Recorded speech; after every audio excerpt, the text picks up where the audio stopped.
so much of this is obviously the humour comes out of some pretty dark stuff.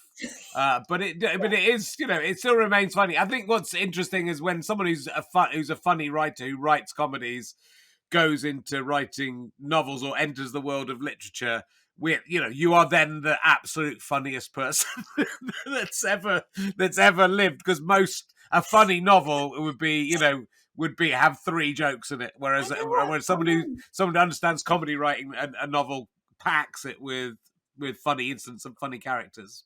Yeah, it is that thing, isn't it? That you're just so used to going, wait a minute, I haven't had a laugh for 7 seconds. I've got to come up with something. So yeah, it is. I have noticed that reading books is there's not a massive.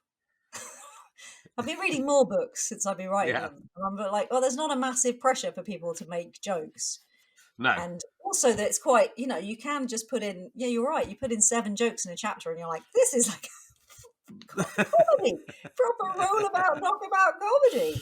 But yeah, I've tried to put in some jokes, partly because I wanted Anna herself to be funny, Yeah. and like she's witty herself, but she doesn't say any of the things that she thinks.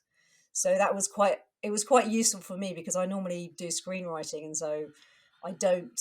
I'm used to doing show don't tell. So I'm just really Yeah. used to setting up scenes to show, and then my biggest notes from my editor were all, "You're allowed to say what she's thinking.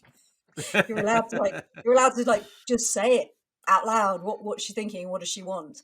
And so that became quite a good way of doing that, because I'm like, "What? Yeah. What do you? It feels like a cheat to me." So it became like a counterpoint, is that she thinks the things she's not allowed to say, and Sure.